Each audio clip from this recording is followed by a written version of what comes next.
Qualquer um que leia Levítico sentirá a estranheza pela repetição de algumas informações. E Levítico traz isso com muita ênfase. Nós percebemos que esse conteúdo, por vezes, começa a se repetir.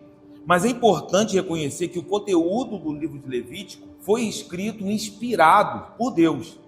Então, por que essa repetição do conteúdo? Acho que para a gente entender isso, e até é importante pensar um pouco nisso a essa altura do estudo, porque nós vimos nos capítulos de 1 a 5 muitas informações que agora começam a se repetir. Mas que diferença há entre os capítulos de 1 a 5 e agora, a partir do capítulo 6, mais especificamente, a partir do versículo de número 8, quando Moisés começa a dar ordens específicas a Arão, ao sacerdócio? O que diferencia esses textos? Então, acho que um ponto de partida é entender que Moisés teve diferentes encontros com o Senhor.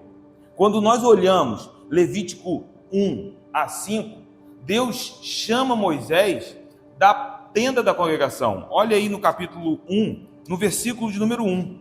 Chamou o Senhor a Moisés e da tenda da congregação lhe disse. Ou seja, todo o discurso que é narrado do capítulo 1, versículo de número 1, até o capítulo de número 6, versículo de número 7, é uma conversa que Deus tem com Moisés da tenda da congregação. Mas a partir do versículo 8, nós temos outro discurso, e esse discurso, Deus diz isso a Moisés de outro lugar. Porque se você olhar o capítulo 7, no versículo de número 37 a 38, o foco das prescrições aqui são Arão e os sacerdotes.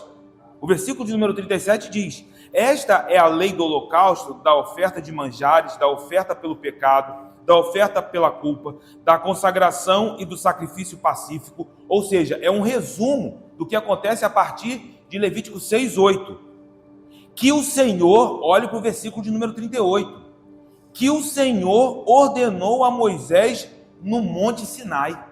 Ou seja, o capítulo de número 1, Deus está falando com Moisés da tenda da congregação.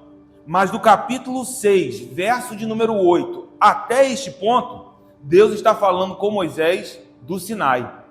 Provavelmente é um paralelo com outro texto. Mas como entender isso? Nós já percebemos que são discursos, são falas de Deus que são dadas a Moisés em lugares diferentes. Mas a questão central é por que Deus apresentaria as suas instruções duas vezes? Ou ainda, será que elas seriam de fato apenas meras repetições? Entenda que nós estamos lidando com um texto que é difícil. E eu acho que duas coisas precisam ser dadas aqui como considerações iniciais para entrarmos de fato no texto que nós lemos hoje.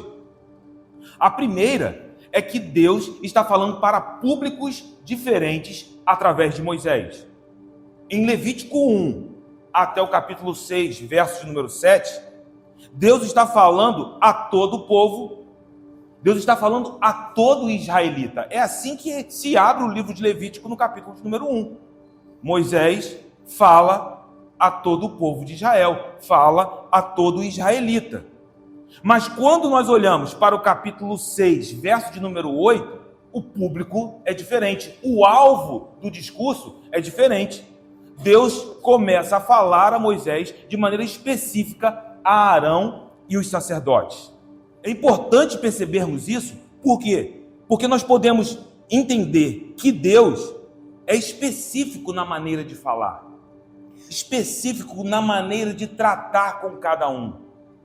Então ele está falando assim com Moisés em relação ao povo, com Moisés em relação a Arão e aos sacerdotes. E o nosso Deus, que não muda, ele continua sendo específico na sua maneira de falar. Ele continua falando no particular com cada um de nós. Então não deveríamos nos assustar em ver que o texto do capítulo 1 ao capítulo 6, verso 7, é um texto voltado para todo o povo, e no capítulo 6, a partir do versículo de número 8, Deus fala de maneira específica a Arão, porque o nosso Deus, ele trata no particular. A segunda coisa que precisamos deixar estabelecido logo de começo é reconhecer que o nosso Deus, também em sua sabedoria, ele age nos detalhes. Se olharmos para esse texto e pensarmos que estamos diante de apenas uma mera repetição, isso pode ser uma pedra de tropeço. Isso nos tentará a ler o texto como se nós já soubéssemos o que iríamos encontrar. Isso pode nos fazer ler o texto sem a devida atenção. Não, isso é apenas uma repetição. Mas o nosso Deus também é um Deus de detalhes. Da mesma maneira que ele fala no particular, ele também age nos detalhes. Então, na pior das hipóteses, alguns podem preferir até pular essa porção, e o que por vezes acontece. As pessoas começam a ler o livro de Levítico e, por parecer que estão lendo a mesma coisa, começam a pular os versículos. E aí deixam de encontrar tesouros que estão escondidos em cada porção das Escrituras. Nessa noite eu quero me debruçar para procurar esses tesouros. Nós viemos aqui para escavar isso. Porque se observarmos os detalhes que diferenciam os textos, ou seja, do capítulo 1 ao capítulo 6, verso 7, e essa nova porção que se inicia no capítulo 6, do verso de número 8, nós encontraremos pistas da importância dessa nova porção que nós lemos aqui nessa noite. Então, a partir do versículo de número 14, que foi o texto que lemos nessa noite, esses versículos nos lembram de fato as ofertas de manjares, as ofertas de cereais, dependendo da sua versão. Essas ofertas, elas foram descritas para nós no capítulo 2 de Levítico. E nós sabemos que elas refletem a vida cotidiana das pessoas. Por quê? Porque eles traziam ao Senhor alimentos que faziam parte da mesa do dia a dia.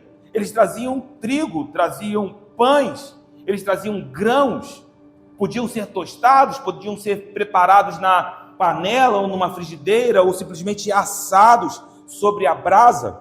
Mas essa porção do capítulo 2, para nós foi um lembrete de que a nossa vida cotidiana não está desconectada da nossa identidade espiritual. Ou seja, a nossa vida no dia a dia, quando nós saímos da igreja, ela continua relacionada, continua conectada, ela continua fundamentada na nossa identidade espiritual, porque o céu está declarando a nossa identidade. O Senhor está declarando a nossa identidade. A palavra de Deus está declarando a nossa identidade. E essa identidade não está resumida a 4 paredes. Quando saímos daqui, nós continuamos manifestando a nossa identidade celestial.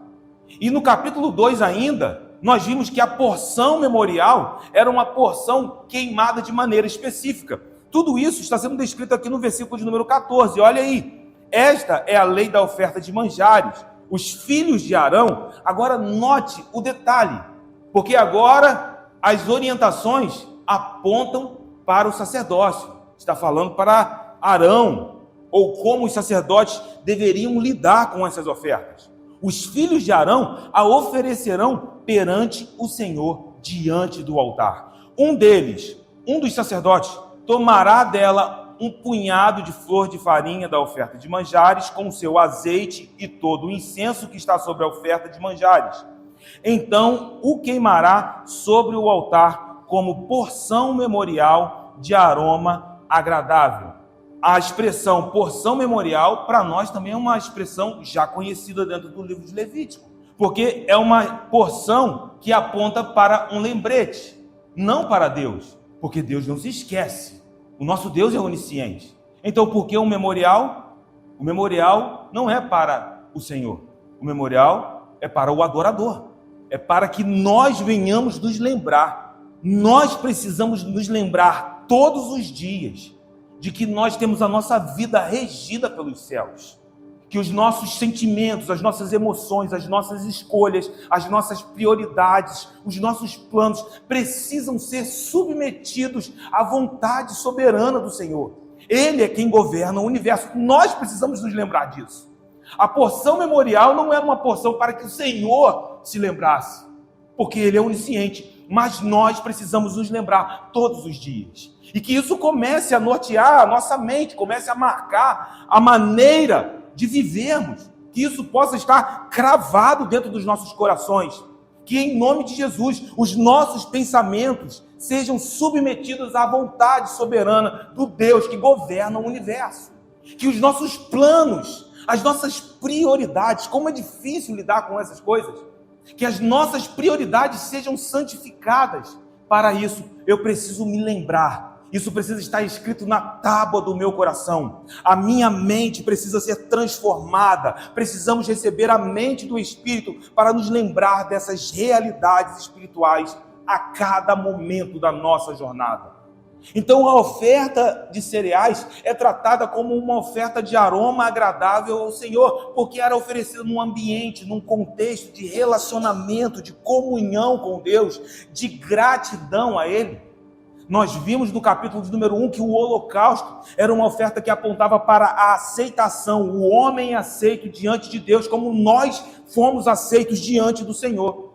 E nesse lugar, nós podemos desfrutar das bênçãos da comunhão. Então os versículos 14 e 15 nos relembram de coisas que vimos no capítulo de número 2. Mas no verso de número 16, alguns detalhes começam a surgir, detalhes novos.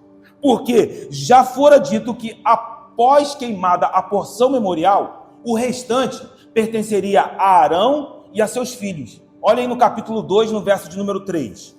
O que ficar da oferta de manjares será de Arão e de seus filhos. Ou seja, após a retirada do punhado memorial, após ser queimado no altar diante do Senhor, o que restaria pertenceria então a Arão e a seus filhos. Contudo, essa porção sacerdotal deveria ser consumida num lugar específico, e isso é novo. Então, olhe para o capítulo 6, no versículo de número 16. O restante dela, ou seja, o restante da oferta de manjares, uma vez retirada a porção memorial, dela comerão Arão e seus filhos. Asmo se comerá no lugar santo, no pátio da tenda da congregação comerão. Esse detalhe é novo. Essa informação não estava no capítulo de número 2. A nossa mente moderna, a mente ocidental, provavelmente terá dificuldade de entender essa restrição. Por quê? Ora, uma vez que o punhado memorial foi retirado e queimado no altar, e o que restou me pertence, por que eu preciso consumir essa porção dentro dos limites do tabernáculo? Por que eu não posso levar essa porção para outro lugar? Perceba que a mente moderna talvez não consiga discernir isso, porque o modo como administramos a provisão que recebemos de Deus também precisa estar submetida à vontade do Senhor. Por vezes nós pensamos, Deus me deu, então eu administro da maneira como eu quiser. E isso se torna uma pedra de tropeço para muitos. Eu costumo dizer que aquilo que o Senhor nos dá, se for administrado fora da presença, pode nos matar. Eu vou melhorar, certamente nos levará à ruína. Então percebemos que não adianta apenas pensar, eu tenho, eu possuo, mas a maneira como eu administro aquilo que eu recebi do Senhor também precisa ser regido pelos céus. Então, aquilo que o Senhor tem derramado sobre a tua vida, eu declaro em nome de Jesus, são as bênçãos dele, mas que também o Espírito nos ensine a administrar essas realidades de acordo com a vontade do nosso Deus, com a vontade do nosso Senhor.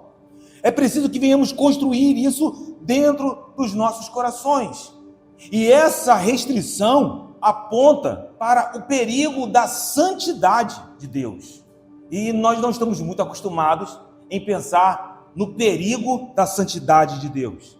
Porque aquilo que é impuro, ao se encontrar com as chamas santas, é purificado. Mas o que significa ser purificado?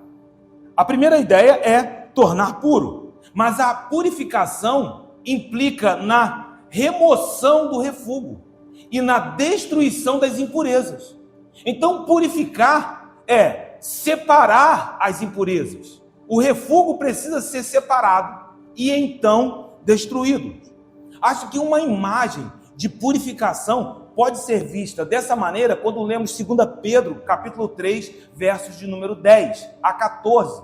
Nós falamos desse texto ontem na Escola Bíblica Dominical, e hoje, à medida que eu lia esse texto em Levítico, o Espírito me lembrava, porque o autor da revista da Escola Bíblica Dominical usa a expressão purificação da terra. E eu achei muito apropriado, eu não lembro o nome do autor, mas é uma expressão muito apropriada. Então, 2 Pedro 3, versos 10 a 14, diz: virá, entretanto, como ladrão o dia do Senhor, no qual os céus passarão com estrepitoso estrondo, e os elementos se desfarão abrasados. Está falando de fogo. Também a terra e as obras que nela existem serão atingidas. Visto que todas essas coisas hão de ser assim desfeitas, veja isso, a purificação aponta para as coisas que não são puras sejam desfeitas.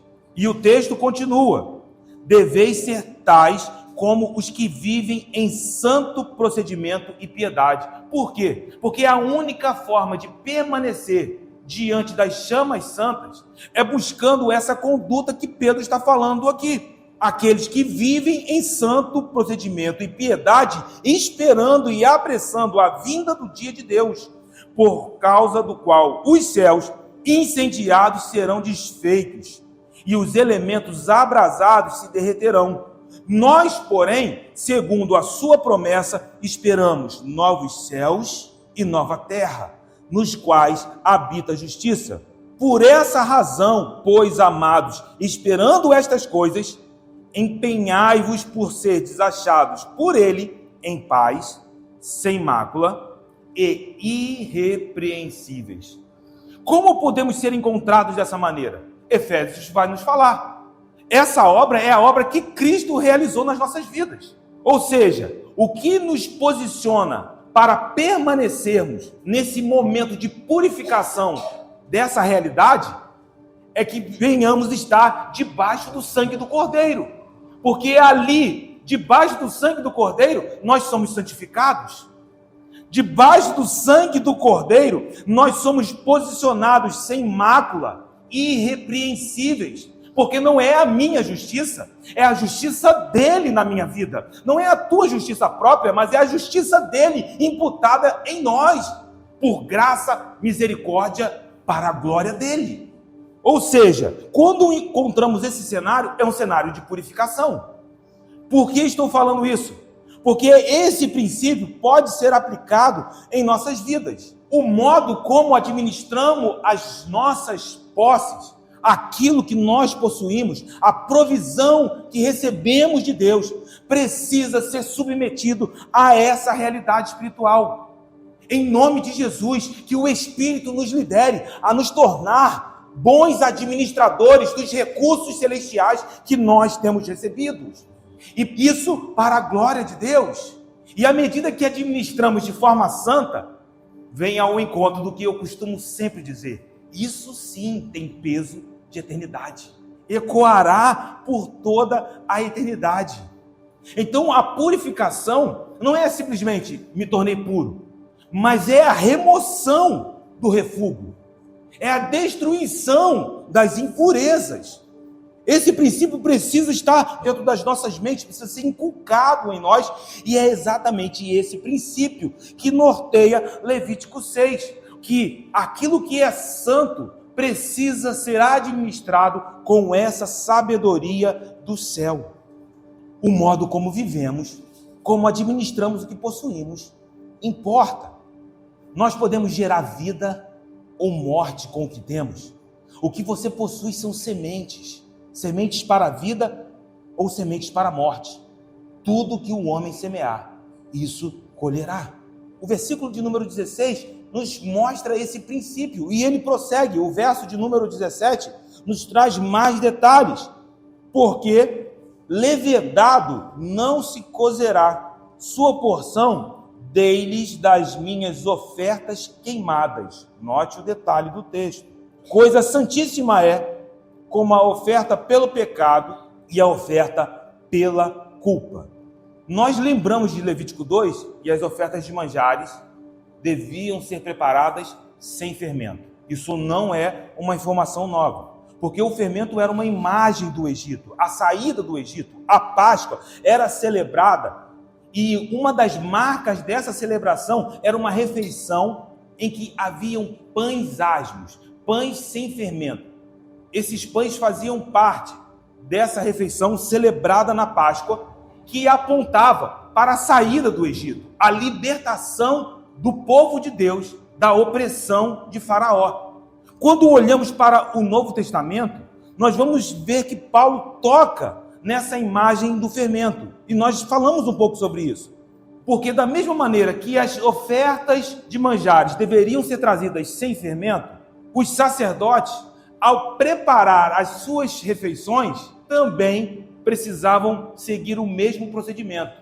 Eles não podiam receber as ofertas sem fermento e eles colocarem o fermento. Paulo talvez seja aquele que nos traz mais clareza e nos dá a melhor aplicação de como esse fermento pode ser prejudicial para a nossa jornada, para a nossa vida espiritual. O que é esse fermento na nova aliança? Paulo fala isso em 1 Coríntios 5, verso número 8. Vamos lá. Por isso, celebremos a festa, não com o velho fermento. De que festa Paulo está falando? Basta olhar para o contexto. Se você olhar o versículo de número 7, ele fala do Cordeiro Pascal, ou seja, ele está falando da Páscoa. Volte para o versículo de número 8.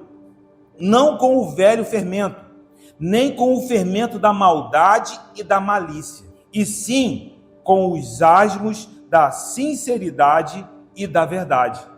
Então, o que Paulo está falando é que o fermento é uma imagem do engano, da malícia, é uma imagem da maldade, que não é um sentimento, não é um gesto alinhado com o reino de Deus, com o reino dos céus. Mas ele diz que os asmos, o sem fermento, é a sinceridade, é a verdade. Note que quando Paulo fala sobre isso, ele está falando dos impuros. E quando ele fala dos impuros em Coríntios, ele não está falando propriamente dos impuros deste mundo. Está no texto, no versículo de número 10. Veja o que ele diz. Refiro-me com isto não propriamente aos impuros deste mundo. Então ele não está falando, estão aí fora. Eu me refiro aos impuros, àqueles que se dizem ser irmãos, mas são impuros. Vou ler o texto, vou ler o versículo inteiro. Refiro-me com isto não propriamente aos impuros deste mundo, ou aos avarentos, ou roubadores, ou idólatras, pois neste caso teríeis de sair do mundo. Mas então de quem Paulo está falando? Mas agora vos escrevo que não vos associeis com alguém que, dizendo ser irmão, ele está falando de dentro, for impuro, ou avarento, ou idólatra, ou maldizente, ou beberrão, ou roubador, com esse tal, nem ainda comais. O que Paulo está dizendo? É para os de dentro. São aqueles que dizem ser, mas não agem. É interessante que o conceito de espirituais na Epístola de Coríntios não é um conceito de pessoas que apenas falam em línguas, se movem nos dons espirituais. O conceito de espirituais em Coríntios é ainda mais profundo, porque fala da vida do Espírito. Paulo chama de carnais aqueles que têm o Espírito, mas não se movem segundo o Espírito. Esses são os carnais de Coríntios. E quem são os espirituais? Aqueles que se submetem à vontade do Espírito, que se moverão nos dons do Espírito, mas produzindo o fruto que o Espírito está trabalhando sobre cada um de nós. Essa é a realidade de Coríntios. E aí Paulo está olhando e dizendo, olha, o coração asmo, sem fermento, é um coração verdadeiro, é um coração sincero diante de Deus. O Eterno, o nosso Senhor, nos deu de sua porção. É isso que nós acabamos de ler em Levítico. Volte para Levítico. Veja o que Deus está falando para Moisés a respeito dos sacerdotes. O versículo de número 17 é: não coloque fermento, cozinhe sem fermento, sem levedar. Por quê? A sua porção, a porção que eles receberam, eu, o Senhor, dei-lhes das minhas ofertas queimadas. Aquilo que nós recebemos vem dele. Ele é a nossa porção. Ele é a nossa herança. O Senhor é o nosso bem maior. Ele é o nosso tesouro. E nesse relacionamento devemos viver em verdade e sinceridade. Não há espaço para o fermento do Egito. Esse é o lugar que Deus está nos procurando neste momento, nesta noite. Ele te trouxe aqui e Ele sonda os nossos corações. Ele nos procura nessa noite. Então a porção memorial era queimada ao Senhor. O restante precisava ser administrado segundo a vontade do Deus que providenciou aquela porção. E aí o texto continua dizendo que essa porção é santíssima. O texto de Levítico, pelo menos na minha versão, Ara, diz: coisa santíssima é. Por que isso? No hebraico, santíssimo é kadosh kadashim. E aí eu queria fazer aqui um breve panorama do que isso significa dentro da própria língua, porque vai trazer para nós entendimento do que isso significa dentro desse texto. A gente precisa entender que o texto hebraico, originalmente, ele é somente consonantal. O que eu estou querendo dizer com isso? Não tem vogais na grafia do texto hebraico. Existia vocalização, lógico. As vogais eram pronunciadas, mas as vogais não eram escritas. As vogais só passaram a ser escritas, só começaram a aparecer na grafia a partir dos massoréticos, dos textos massoréticos. Isso são textos tardios. Então eu estou falando que quando Moisés escreveu, ele não escreveu com essa vocalização. Então era apenas consoantes. Nesse entendimento, quando falamos kadosh, kadashim, nós não teríamos esses sons de vogais nos textos. Nós teríamos apenas 3 letras: Kof, Dalet e Shin. A transliteração disso para o nosso português ficaria K, D e SH, que nós pronunciaríamos com Xi. Pensa em Shein, aquela loja de compras. Isso, esse som. K, D, Xi. Com a vocalização Kadosh, Kadosh, Kadashim. Kadosh, santo. Como o nosso Deus é santo, as coisas que pertencem a Ele também são santas. Deixe o texto correr. No hebraico, há uma outra característica muito interessante. Nós não temos o superlativo. Eu já falei isso algumas vezes com vocês, mas vale reprisar aqui, vale reforçar aqui. O que é o superlativo? Tipo, nós dizemos belo, belíssimo, grande, grandíssimo. No hebraico não tem esse tipo de construção. Então, como eu diria que algo é grandíssimo em hebraico? Eu diria grande, grande. O superlativo é feito com a repetição da palavra. Aí alguém poderia até fazer: ah, mas Zeca, você falou que é kadosh, kadashim, e essa terminação in parece sair. É porque é um plural. Isso é uma marca do plural no hebraico. E aí você vai falar assim: então, mas por que na minha Bíblia não está no plural? As coisas santíssimas. E está no singular. Coisa santíssima é. Novamente, a gente precisa entender isso dentro do texto original. Porque dentro do texto original, no hebraico, há uma outra construção que a gente chama de plural majestático. O mais conhecido plural majestático que nós temos na Bíblia é Elohim. Veja a terminação in. E nós sabemos que Elohim é o Deus único. Mas por que é plural? Porque a maneira de construir o texto com esse plural fala da majestade, da grandeza, da glória. Então, quando você queria dizer algo que é majestoso, mesmo que fosse no singular, você usaria esse plural. Aí você vai me dizer assim: Zeca, por que você está dizendo tudo isso? Pare para se perguntar por que essa expressão, coisa santíssima é, está nesse superlativo, e ainda numa construção de um plural majestático. Se eu estivesse falando do Senhor, você poderia alcançar, uau, de fato, Zeca, Ele é. Só que o texto não está dizendo de algo que está nas mãos dele. O texto está dizendo de algo que está nas mãos do sacerdote. Você pode entender a grandeza daquilo que Deus coloca em nossas mãos? A majestade que pertence a Ele pode ser vista naquilo que Ele confia nas tuas mãos. Kadosh, Kadashim, coisa santíssima é. A tua casa reflete a majestade de Deus.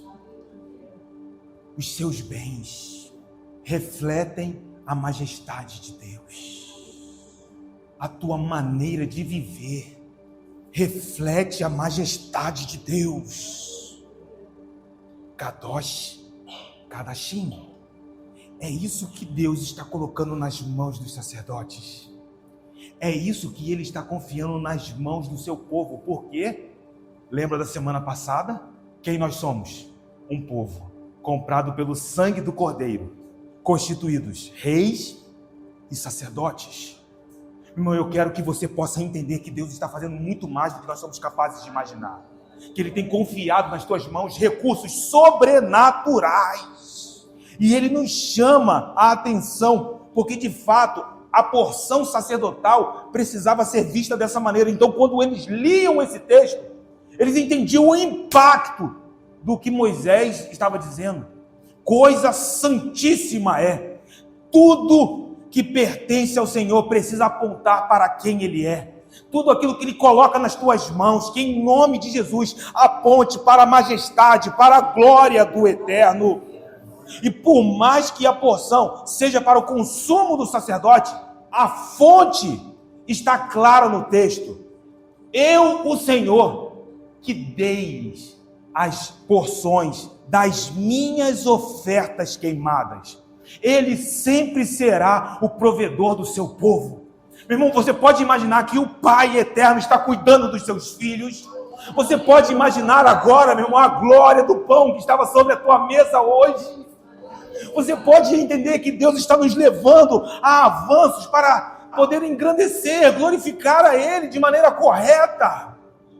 Ele é fiel, generoso, bom, gracioso, infinito em misericórdia. Aquele que cuida nos detalhes. Veja que isso está nos detalhes do texto. Sabe, e esses aspectos em Levítico reconhecemos que eram vistos de maneiras externas, eram vistos nos ritos, mas no Novo Testamento essas realidades são interiorizadas em nós pelo Espírito Santo. Então o que nós vemos lá em Levítico é uma imagem, é uma sombra, é algo que pode ser visto de maneira concreta em ritos, mas no Novo Testamento esses princípios continuam. Mas como? Esses princípios agora são colocados dentro dos nossos corações, são interiorizados em nós pelo Espírito. Veja a maneira como Paulo vai olhar para a lei. Em Gálatas, capítulo de número 5, eu gostaria de ler esse texto com vocês. Você verá como a lei é cumprida. Pense nisso. A lei não é abolida, a lei é cumprida. Gálatas 5, no versículo de número 14, diz: porque toda a lei se cumpre em um só preceito, a saber, amarás o teu próximo como a ti mesmo. Ou seja, a lei não é abolida. Na graça, ela é completamente cumprida. Mas então quer dizer que nós estamos debaixo do jugo da lei? De forma alguma. Olha aí ainda dentro desse contexto. Se você olhar o versículo de número 18, Paulo diz: mas se sois guiados pelo Espírito, você é guiado pelo Espírito Santo de Deus? Se você é guiado, se sois guiados pelo Espírito, não estais sob a lei. E ainda, então como eu cumpro a lei? Olhe para Gálatas 5 ainda, no versículo de número 22. Mas o fruto do Espírito é amor. Nós lemos no verso de número 14, que toda a lei se cumpre em um só preceito, a saber, amarás a teu próximo. Mas eu não sou capaz de produzir isso por mim mesmo, mas eu sou guiado pelo Espírito, nós somos guiados pelo Espírito. Então veja que o Espírito Santo produz seu fruto em nós. Fruto esse contra o qual não há lei. O próprio texto diz isso. O fruto do Espírito é amor, alegria, paz, longanimidade, benignidade, bondade, fidelidade, mansidão, domínio próprio, e contra estas coisas não há lei. Ou seja, o Espírito que interioriza em nós a maneira de cumprir essa lei, não estando debaixo do jugo dela. Então, se amamos o Senhor, nós temos os seus mandamentos. Como? O Espírito coloca isso dentro de nós. Jesus disse isso em João 14, no versículo de número 21. Ele diz: aquele que me ama é aquele que tem os meus mandamentos e os guarda. Mas como fazemos isso? O Espírito está dentro de nós. Porque esses que amam o Senhor aprenderão a amar o próximo. Esses que amam ao Senhor serão levados a manifestar esse amor uns com os outros. E aí veja que isso é o que fará que vivamos no Espírito. E se nós somos guiados pelo Espírito, precisamos andar, precisamos manifestar essa realidade. Eu estou falando isso para que você entenda. Esses princípios continuam vivos, porque o Espírito produz em nós o necessário para que a lei seja cumprida. Como? Porque Cristo cumpriu toda a lei. Você está em Cristo? Se nós estamos em Cristo, nós estamos debaixo dessa realidade, onde a lei está cumprida, não há julgo sobre nós. Pelo contrário, a vida do Espírito, e eu profetizo isso sobre nós, em nome de Jesus, uma vida guiada pelo Espírito. Viver no Espírito cumprirá a lei. Mas note que a força motriz não será a tua força. Eu preciso cumprir essa lei, eu preciso cumprir essa lei. Não. Onde está a força motriz desse cumprimento? Uma vida rendida ao Espírito te levará a viver cumprindo essa lei. Não é você que tenta cumprir a lei. Você se rende ao Espírito. E aí ele produz o amor. E se você ama a Deus, você amará o próximo. E nisto se cumpre toda a lei. Você pode entender isso? Tem clareza de Deus aqui para que nós venhamos caminhar com as nossas mentes iluminadas. Que saiamos daqui com as nossas vidas rendidas às realidades do Espírito Santo de Deus. Volte lá para Levítico. Então nós estamos olhando para aspectos externos, mas que o Espírito interioriza isso dentro de nós. Então, como tentamos viver essas realidades? Não nas nossas próprias forças, mas em rendição ao Espírito. O texto prossegue e vai nos dando mais clareza. No versículo de número 25, tem um detalhe que eu gostaria de chamar a sua atenção. Na verdade, os versos 24 e 25 continuam ali um discurso. Eu fiz ali um pulo do 19 ao 23, mas nós vamos voltar. Porque os versículos 24 e 25 dizem: disse mais o Senhor a Moisés: fala a Arão e a seus filhos, dizendo: esta é a lei da oferta pelo pecado. No lugar onde se imola o holocausto, se imolará a oferta pelo pecado perante o Senhor, coisa santíssima é. Então note que estamos falando da mesma realidade. Eu fiz esse pulo porque é um texto praticamente paralelo. Ele está dizendo que essas coisas santíssimas não poderiam ser utilizadas em maneiras ou em refeições comuns. Não podiam ser consumidas fora do tabernáculo, fora dos limites do pátio. Então é um paralelo. Pense que a gente está tratando com um texto que de fato tem essas repetições. Então só para que quando a gente chegar ali no versículo de número 24 e 25, talvez a gente pule, mas a gente está falando da mesma coisa. Agora volto para o verso número 18. O texto diz: todo varão entre os filhos de Arão comerá da oferta de manjares. Estatuto perpétuo será para as vossas gerações dentre as ofertas queimadas do Senhor. tudo o que tocar nelas será santo. Então temos aqui duas informações novas em relação ao capítulo de número 2, e aqui entrando mais à frente, dentro do capítulo 4, que também fala sobre a oferta pelo pecado. O povo deveria guardar essa prescrição como um estatuto perpétuo. E aí nós pensamos nisso olhando para a nova aliança. Olhar para uma expressão como essa não deve nos preocupar, porque nós não estamos abolindo essa lei. Nós acabamos de ver em Gálatas que existe uma maneira de viver de forma que essa lei está sendo cumprida. Ela está sendo cumprida em Cristo. De fato, se algum judeu decidisse, não, mas eu vou guardar esse ritual, na melhor das hipóteses, isso seria apenas um aspecto cultural, mas isso não teria impacto espiritual. Até porque a lei, por si só, não podia produzir vida. Os judeus entendiam isso. Não teria nenhuma implicação espiritual para a salvação. Até porque hoje, também nós não temos mais um sumo sacerdote como eles tinham. Então não faz nenhum sentido. Por quê? Nós não temos mais um sumo sacerdote como é descrito em Levítico. Mas nós temos um sumo sacerdote que é perfeito. Nós temos um sumo sacerdote e ele é Cristo, é Jesus.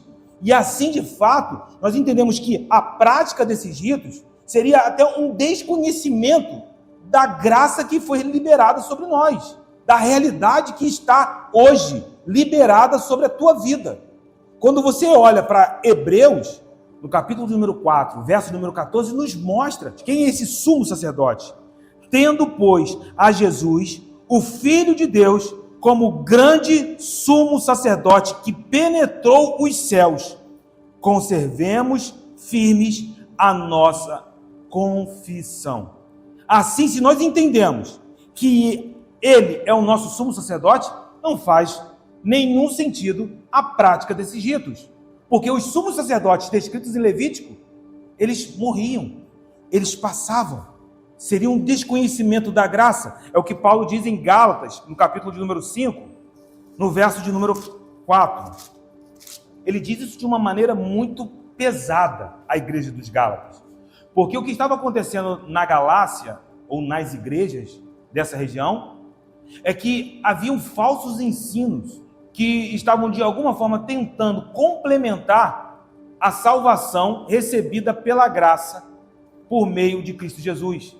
Que complementos eram esses? Circuncisão, dietas, calendários judaicos. E aí Paulo falando, olha, vocês estão voltando, vocês estão regredindo. E aí o versículo 4 de Gálatas 5 diz, de Cristo vos desligaste. Olha isso é muito duro. Ele está dizendo assim, vocês estão desconectados. Vocês se desligaram de Cristo.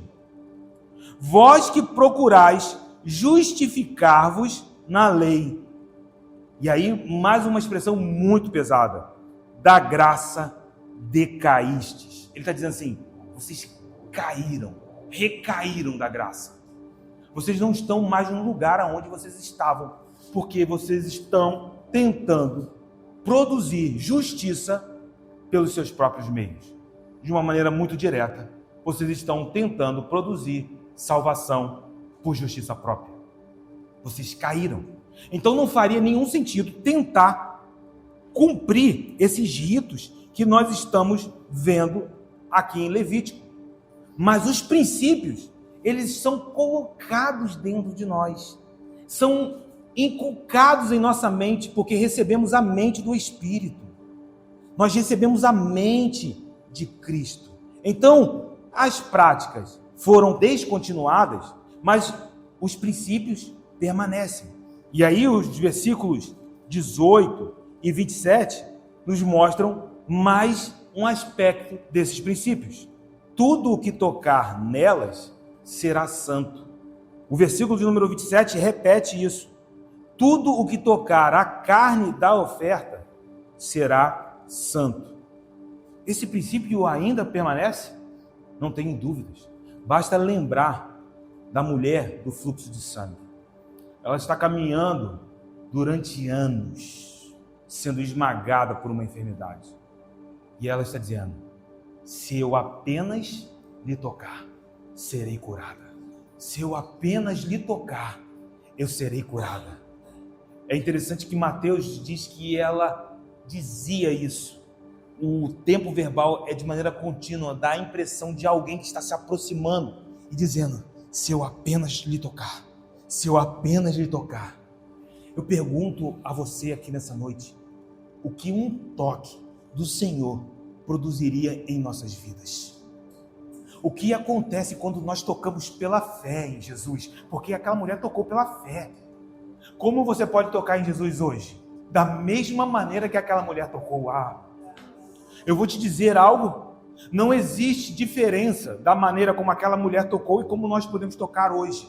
Porque o toque daquela mulher não foi um toque natural.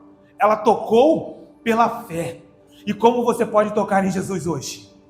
Então eu te pergunto, o que isso produziria em nós? Ele transforma o nosso estado, ele muda as nossas realidades. Nós jamais somos os mesmos após um toque de Deus. Talvez você entrou aqui e você precisa de um toque do Eterno, e Ele está aqui. Só que o que é interessante é que o texto se aplica de maneira alinhada com o que aquela mulher de Mateus 9 viveu. Porque não foi Jesus que tocou nela, foi a mulher que tocou em Jesus. E o que nós lemos aqui em Levítico é que qualquer que tocar se tornará santo. Novamente precisamos lidar com responsabilidade com essa palavra, porque isso implica em tocar nas chamas santas. Tocar nas orlas das vestes de Jesus é tocar naquele que tem os olhos como chamas de fogo. É aquele que nos purifica, e purificação remove o refúgio, destrói as impurezas. Mas esse é o momento, esse é o tempo aceitável. Esse é o ano aceitável, é o tempo do favor de Deus, para que essa purificação aconteça em nossas vidas. Então o texto de Levítico continua com princípios, e esses princípios estão liberados para podermos construir as nossas vidas, sabe? É como se nós pudéssemos olhar para Jesus e ver que Ele nos trouxe para essa rocha firme, onde podemos viver alinhado com a vontade dEle, com a palavra dEle.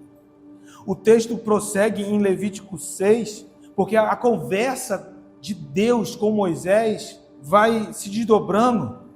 Disse mais o Senhor a Moisés, versículo de número 20, esta é a oferta de Arão e de seus filhos que oferecerão ao Senhor no dia em que aquele for ungido, a 10ª parte de um éfa de flor de farinha pela oferta de manjares contínua. Metade dela será oferecida pela manhã e a outra metade à tarde. Então, um tema surge, é como se fosse um desdobramento das ofertas de cereais. Porque as ofertas de cereais do capítulo 2 eram as ofertas do povo. Aqui, as ofertas são de Arão e dos sacerdotes. É do sumo sacerdote. É de Arão. É diferente. É um novo tema. E como isso se desdobra? É que esse texto vai fazer um paralelo com o Levítico 8. O capítulo de número 8 vai falar da consagração do sumo sacerdote. Nesse momento, Deus está falando com Moisés de como Arão, como sumo sacerdote, deveria viver. Nós vamos falar dessa consagração lá no capítulo de número 8. Arão como o primeiro sumo sacerdote, escolhido por Deus. Isso faz um paralelo com Êxodo 28, Êxodo 29. Esses dois capítulos falam da escolha de Deus em relação à vida de Arão para o sumo sacerdócio. Agora, o que chama a atenção é que essa porção era uma porção diária. Veja isso. As ofertas de manjares, as ofertas de cereais, elas não eram obrigatoriamente diárias para o povo, mas para o sumo sacerdote era. E ele deveria dividir essa porção em duas partes, uma que seria oferecida na parte da manhã e a outra na parte da tarde, provavelmente no final do dia. E aí o versículo de número 21 diz que poderia ser produzido numa assadeira, se fará com azeite, bem amassada a trarás, em pedaços cozidos, trarás a oferta de manjares de aroma agradável ao Senhor. Dois conceitos que nós também já conhecemos: azeite e algo agradável ao Senhor. Uma oferta de aroma agradável ao Senhor. A presença do Espírito e sua unção precisa ser um clamor diário. Isso precisa ser um lembrete diário. Note que para o povo isso não havia sido exigido, mas para Arão, para aquele que está no lugar de relacionamento, que está no lugar de intimidade, ele precisa todos os dias do Espírito Santo de Deus. Precisa da unção do Espírito, porque sem essa unção é impossível agradar a Deus. Então esses dois conceitos se misturam nesse versículo, onde nós entendemos que é a presença do Espírito que nos guia, que nos lidera, de forma que possamos viver de modo agradável ao Senhor. E eu oro nesse momento ao Espírito para que isso possa ser manifesto na minha vida, na tua vida.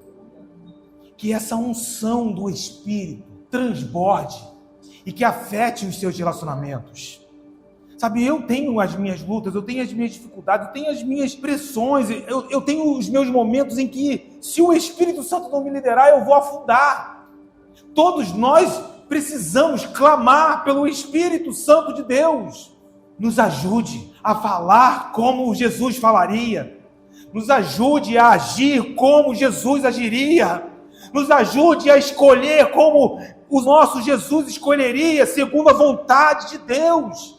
Que o Espírito Santo de Deus nos guie em nossa jornada. Que essa capacitação espiritual para viver alegrando o coração do nosso Deus seja uma realidade nos teus dias, na tua semana, no teu mês, para toda a tua vida, e que isso tenha impacto na eternidade. Eu oro por unção do Espírito, eu oro por aumento do conhecimento de Deus, eu oro por avanço no nosso relacionamento com o Espírito Santo, porque o Espírito Santo não pode ser uma pessoa esquecida. Ele não é um Deus menor, ele é o próprio Deus. Ele é a terceira pessoa da Trindade. Clame pela presença do Espírito. Então os versículos misturam essas realidades, a unção do Espírito e uma vida que agrada ao Senhor. O verso de número 22 também aponta para isso como uma ordenança, um estatuto perpétuo. Também o sacerdote, que dentre os filhos de Arão for ungido em seu lugar, fará o mesmo.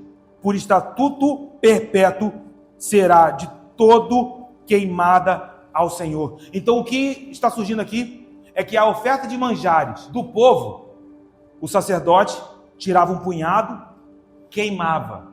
O restante pertencia ao sacerdote. Mas a oferta de manjares do sacerdote, toda queimada. Precisava ser uma entrega completa. E não só isso, um estatuto perpétuo, que aponta até para as sucessões sumos sacerdotais. Porque um dia Arão morreria. Se você olhar Números, capítulo de número 20, versos de números 27 a 29, o texto diz: fez de Moisés como o Senhor lhe ordenara. Subiram ao monte Or, perante os olhos de toda a congregação. Moisés, pois, despiu a Arão de suas vestes, e vestiu com elas a Eleazar, seu filho. Morreu Arão ali, sobre o cimo do monte, e dali desceram Moisés e Eleazar. Vendo, pois, toda a congregação que Arão era morto, choraram por Arão 30 dias, isto é, toda a casa de Israel. A partir daqui, Eleazar é o sumo sacerdote. E o que nós lemos em Levítico? Da mesma maneira que Arão caminhou, Eleazar também precisaria caminhar. Era um estatuto perpétuo para todos os sumos sacerdotes. E continuamos vendo que essa provisão da lei era de fato para um tempo. Isso era provisório, porque Eleazar morreu e alguém assumiu. Outros sumos sacerdotes, e muitos sumos sacerdotes assumiram. Eles precisaram ser ungidos, porque todos foram impedidos por uma coisa. O que impediu esses sumos sacerdotes de continuar? Abra em Hebreus. Não é por menos que dizem que para se interpretar Hebreus você precisa ler Levítico. Hebreus 7, versículo de número 23. Ora, aqueles que são feitos sacerdotes em maior número. Veja, por que maior número? Porque são impedidos pela morte de continuar. Então, a cada geração, um sumo sacerdote era ungido. E então ele passava e outro sumo sacerdote era ungido. E então ele passava e outro sumo sacerdote era ungido. Isso de geração em geração. Até que um sumo sacerdote que vive para sempre assume esse lugar. É isso que Hebreus está dizendo. Que a superioridade de Cristo em relação aos sumos sacerdotes do Antigo Testamento é incomparável. Porque todos aqueles, em muito maior número, foram impedidos de prosseguir, porque eles foram tragados pela morte. Mas quando nós olhamos para Jesus, nós vemos Jesus como sumo sacerdote para sempre, um sacerdócio eterno, um sacerdócio perfeito. Mas enquanto Cristo não fosse revelado na plenitude dos tempos, a lei era um recurso provisório, era uma provisão para um tempo. E na plenitude dos tempos, o Senhor revela Cristo como sumo sacerdote perfeito para sempre. Ele é o nosso sumo sacerdote. Então o versículo de número 22 mostra que seria necessária, de fato, essa transição de sumos sacerdotes, porque eles seriam tragados. O verso de número 23 prossegue: assim, toda oferta de manjares do sacerdote será totalmente queimada e não se comerá. E veja por que isso. Por que eles não podiam comer? Porque o povo trazia uma oferta de manjares por si e apresentava ao sumo sacerdote. Mas o sumo sacerdote precisava apresentar uma oferta por si mesmo. E ele não podia comer ou participar de uma oferta que ele oferecesse por si mesmo. Então essa oferta precisava ser completamente queimada. Isso nos mostra que não deveria haver presunção por ser um sumo sacerdote. Pelo contrário, ele não era diferente nesse quesito em relação ao povo. Não podia subir para o seu coração. Infelizmente, nós vamos olhar para a história de Israel e vamos encontrar sacerdotes que esqueceram disso. Nós vamos lembrar de Eli, que foi alguém que se esqueceu do que o Senhor havia dito. E nós sabemos o final, não só da vida de Eli, mas da casa de Eli. A posição que nós temos não deve nos cegar. Isso é muito importante. Por vezes, olhamos para uma posição e isso traz uma cegueira, uma surdez espiritual, a ponto de produzir sombras de superioridade em relação uns aos outros. Entenda que sempre será um privilégio da graça servir. E quando hoje nós estamos posicionados nesse lugar de servir, nós como sacerdotes, porque somos um reino de sacerdotes, amém? Servimos ao sumo sacerdote eterno, perfeito, único, que nos comprou com o seu sangue. Isso é um privilégio. Irmão, estar aqui hoje nessa noite é um privilégio. Estarmos aqui juntos, nesse momento, conscientes disso, servindo a Ele, sendo incendiados pelo fogo do Espírito. Então, o sumo sacerdote não podia comer a sua própria oferta. Se ele trouxesse essa oferta de manjares, e que precisava ser diária, essa oferta precisava ser completamente consumida pelo fogo. Isso posicionava o sumo sacerdote em um lugar de humildade, consciência de que ele estava ali, mas é graça, é favor. Então os versículos continuam. Agora eu gostaria de ir para o versículo de número 27. Nós já lemos os versículos 24 e 25 e 26. De tudo o que tocar a carne da oferta será santo. Nós falamos já disso, mas veja a parte B desse versículo. Se aspergir alguém do seu sangue sobre a sua veste, ele está falando do sacrifício. Se o sangue espirrar na roupa de alguém, lavarás aquilo sobre que caiu no lugar santo, e o vaso de barro em que for cozida será quebrado. Porém, se for cozida num vaso de bronze, esfregar-se-á e lavar-se-á na água. Os dois elementos que surgem aqui são purificação e outro, restrição. Por que purificação? O sangue é o agente de purificação, tanto do altar, como de outros objetos, como as nossas próprias vidas. Nós fomos purificados pelo sangue do Cordeiro. Então o sangue era um agente de purificação. Tanto que se fosse cozido algo em uma panela de barro, pelo fato do barro ter uma propriedade de absorção, era impossível lavar de modo que a panela não ficasse manchada. Então, o destino desse vaso de barro, dessa panela de barro, seria ser quebrado, porque ela não poderia ser utilizada para outra coisa, para outro fim.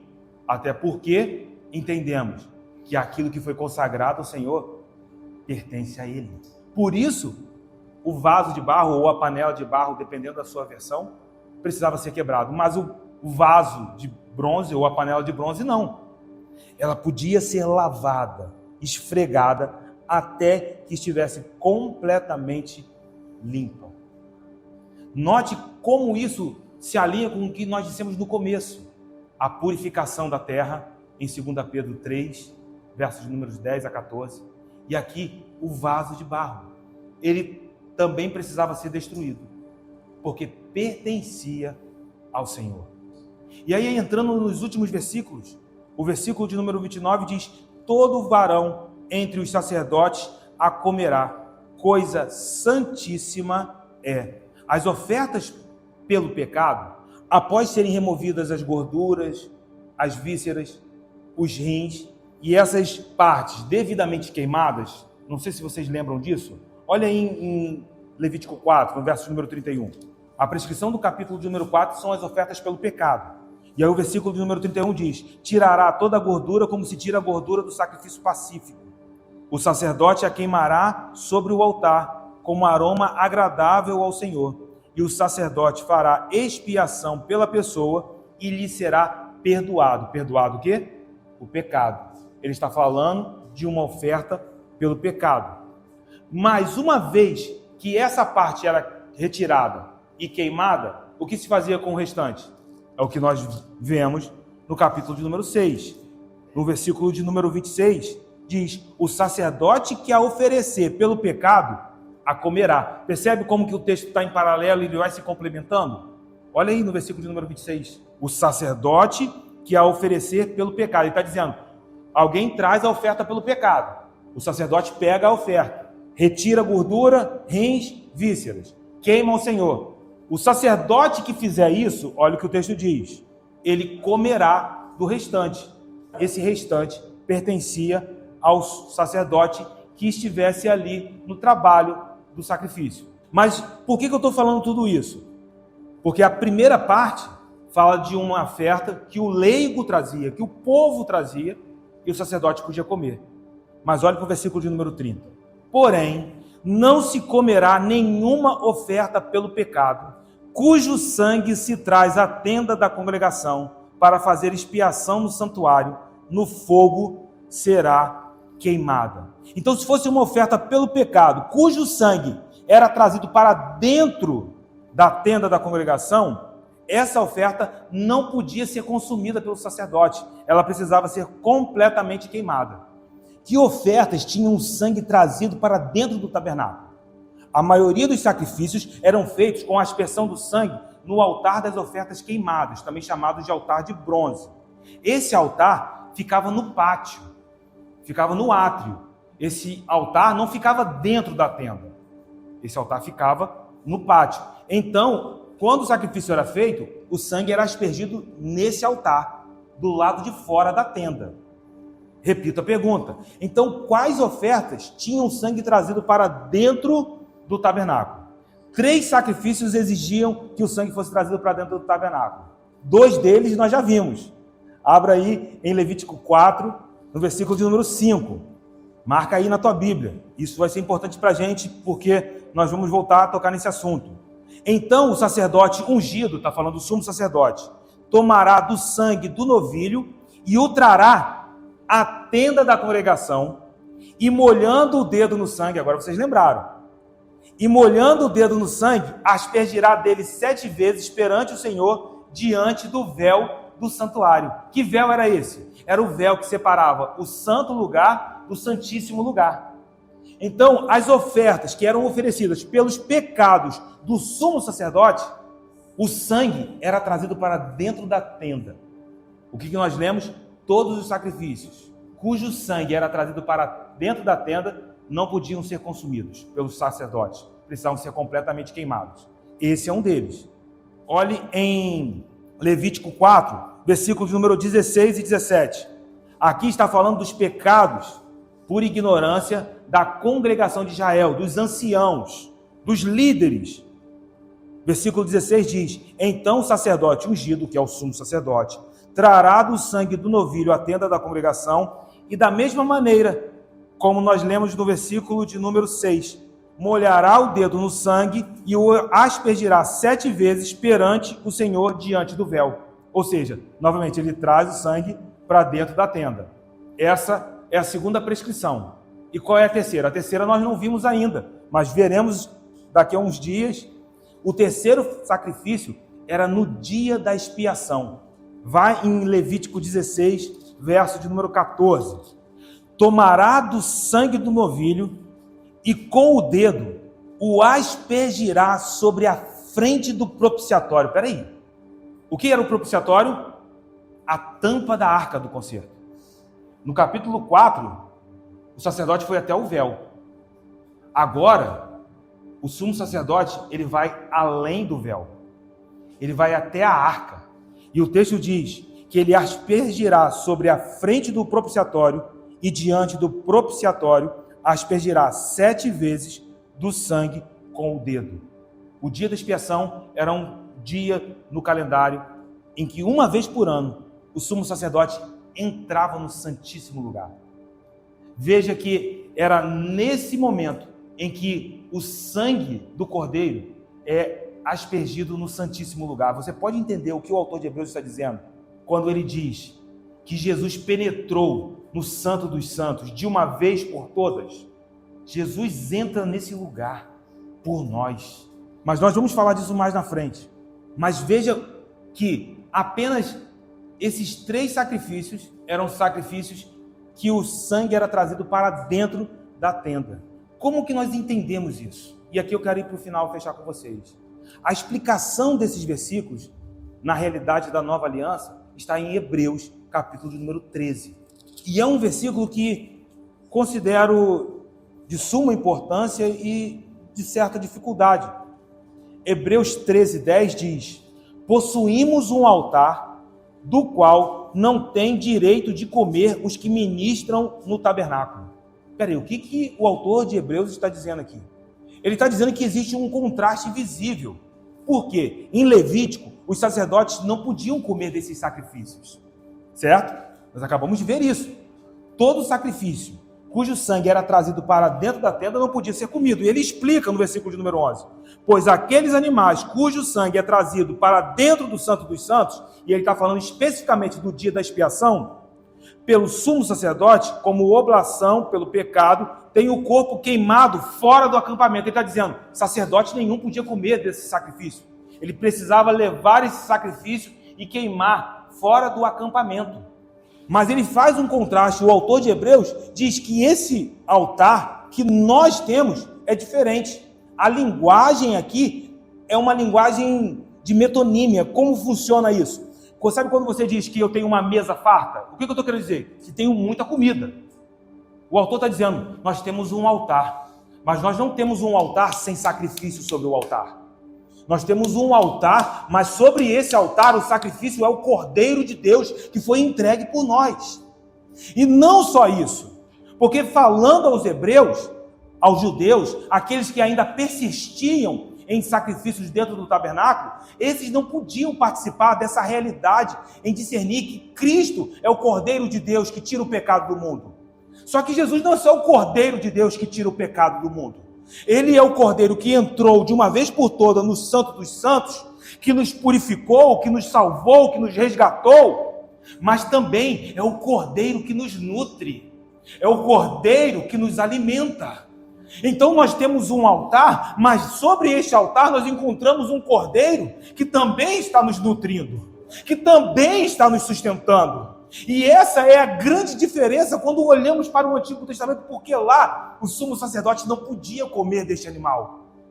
Mas quando nós olhamos para a nova aliança, nós vemos que o sacrifício que foi entregue na cruz do Calvário não só nos purificou, meu irmão, mas encontramos aquele que também nos nutre para a jornada, dia após dia, porque aquele que começou essa boa obra em nós, ele não te abandona pelo meio do caminho, ele te nutrirá, ele tem alimento para você, ele está contigo dia após dia, ele tem uma mesa para os seus, ele te chama para esse lugar de comunhão.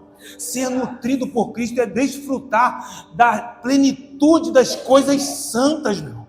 Você pode entender isso? Eu não consigo imaginar algo mais santíssimo do que o próprio Cordeiro de Deus me nutrindo. Eu não consigo imaginar algo mais poderoso do que o próprio Deus, a expressão exata do ser do Pai, sendo aquele que me nutre na minha caminhada.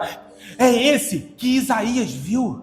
Jesus falando sobre as profecias de Isaías, em João 12, 40, 41, ele diz que Isaías viu a glória dele. E em Isaías, a citação que nós encontramos em João 12, é de Isaías 6, quando ele fala do endurecimento do coração, que ele fecharia os ouvidos, que fecharia os olhos. Mas o que está no contexto dessa porção? Em Isaías 6, Isaías viu a glória do Cristo, e do versículo de número 3, os serafins declaravam essa glória: Kadosh, Kadosh, Kadosh, Santo, Santo, Santo. Lembra que o superlativo é santíssimo? Santo, Santo. E dessas eram as porções dos sacerdotes, santíssimos. Só que agora, o que foi dado a nós não é só aquele que é santo, nem aquele que é santo, santo. O que veio a nós é santo, santo, santo. Eu estou dizendo que é uma santidade que não pode ser expressa em palavras. Não exige um vocabulário para descrever quem Ele é. Esse é o Cordeiro de Deus que se entregou por nós, mas também é o Cordeiro que está nos nutrindo neste momento. Eu quero te dizer que este momento, essa noite, Ele preparou para que você viesse aqui, porque você precisava ser nutrido pelo Santo, Santo, Santo, aquele que não pode ser descrito em palavras, cuja santidade está além de todo o entendimento humano. Ele está aqui nessa noite para te nutrir, Ele está aqui para te alimentar, filhos, filhas. Recebam de Deus, coloque a tua mão sobre o teu coração. Pai, muito obrigado por essa noite, obrigado por nos trazer até este lugar, onde o Senhor nos nutre com a tua palavra, Senhor, com porções santíssimas, mas que extrapolam o nosso entendimento. Obrigado, Deus, por nos permitir ser alimentados, e tudo que nos é dado